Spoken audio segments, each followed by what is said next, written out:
নমস্কার, আপনারা শুনছেন প্রণমামী জগৎ জননী থেকে।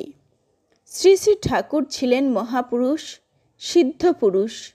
তার কথা কখনো বিফলে যায় না। তার মুখ দিয়ে যে কথাই বেরিয়েছে আজ তাই এখানে ঘটে চলেছে অবিরত।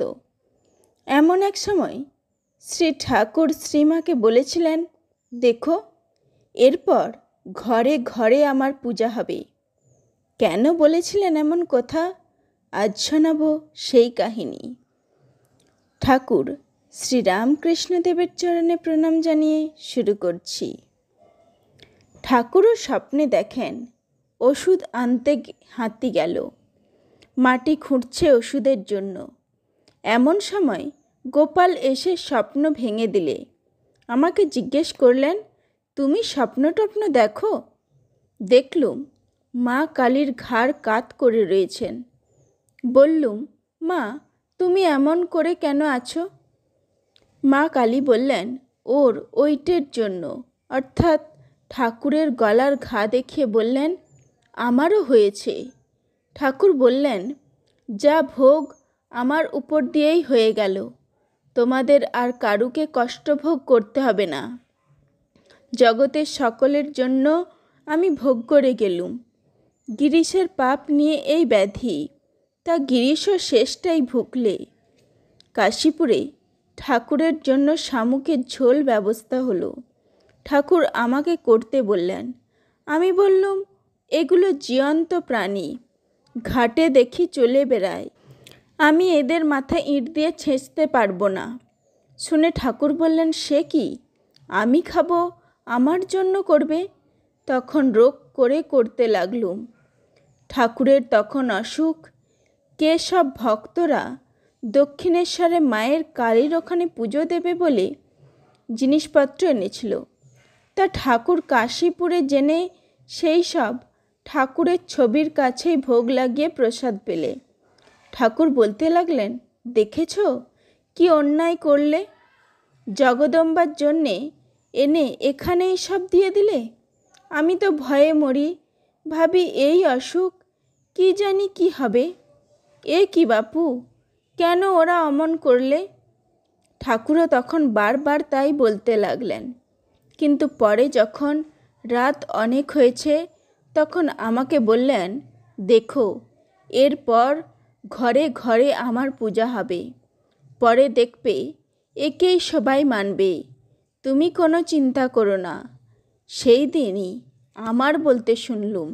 কখনো আমার বলতেন না, বলতেন এই খোলাটার বা আপনার শরীর দেখিয়ে এই ওর। ঠাকুর আবার বললেন, ওগো, তোমরা কিছু ভেবো না, এরপর ঘরে ঘরে আমার পূজা হবে। মায়েরই বলছি, বাপান্ত দিব্যি। মানুষ যে রোগ নিয়ে মরে, যদি প্রায়শ্চিত্ত না করে মরে, তার পরের জন্মেও সেই রোগ হয়। সাধুদের পক্ষে এসব কিছু নয়। ঠাকুরের যত মহাভাব হতো, বুকের ভিতর যেন 7টা আগুনের তাওয়া জ্বলছে। তখন আমার ভাসুর তাকে দেশে নিয়ে এলেন। পাণ্ডবা থেকে একজন চণ্ড আনালেন। দেবতার ভর হতে সেই চণ্ড বললে তার ছেলেবেলার নাম করে, ও অমুক, অর্থাৎ গদাই, তোমার এ মহাভাব ঈশ্বরের মহাকৃপায় হয়, এ রোগ নয়। কাশীপুরে তার অসুখের সময় তিনি বললেন, এই অসুখ খাজাঞ্চি টাজাঞ্চি লোকে কেউ কিছু বলবে, প্রায়শ্চিত্ত করলে না। ও রামলাল, তুই 10টা টাকা নিয়ে দক্ষিণেশ্বরে যা, মা কালীকে নিবেদন করে বামুন টামুনদের বিলিয়ে দে। সাধুর তো কর্ম নেই, তাই টাকা ইষ্টকে নিবেদন করে দিয়ে বিতরণ করতে বললেন। মুনি ঋষিরা বনে থাকতেন, তারা কি চান্দ্রায়ণ করতে পারতেন? তারা ফলমূল নিজ ইষ্টকে নিবেদন করে সব্বাইকে বিতরণ করতেন।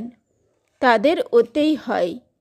ঠাকুর আরও 2বার আসবেন বলেছেন। একবার বাউল সেজে, সন্ন্যাসীর বেশ। তিনি যে বাউল বেশে আসবেন বলেছেন, বাউল বেশ, গায়ে আলখাল্লা, মাথায় ঝুঁটি, এতখানা দাড়ি। বললেন, বর্ধমানের রাস্তার দেশে যাব। পথে কাদের ছেলে বাহ্যে করবে, ভাঙা পাথরের বাসন হাতে, ঝুলি বগলে। যাচ্ছেন তো যাচ্ছেন, খাচ্ছেন তো খাচ্ছেন, কোনো দিক বিদিক খেয়ালই নেই। আমি শুনে বললুম, ও কি গো, তোমার এ কী স্বাদ? তিনি হেসে বললেন, হ্যাঁ, তোমার হাতে হুঁকো কলকে থাকবে, ভাঙা একটু পাথরের বাসন ঠাকুরের হাতে থাকবে, হয়তো ভাঙা কড়াই রান্না হবে। যাচ্ছেন তো যাচ্ছেন, কোনো ভ্রুক্ষেপই নেই। তার যাবার পর নরেন এরা বললে, বাড়িটা 3 দিনও থাক, আমরা ভিক্ষে করে খাওয়াবো মাকে। সদ্য সদ্য মায়ের মনে কষ্ট। রামদত্ত টত্ত এরা বললে, তোদের আর ভিক্ষে করে খাওয়াতে হবে না, বাড়ি চুকিয়ে দিলে।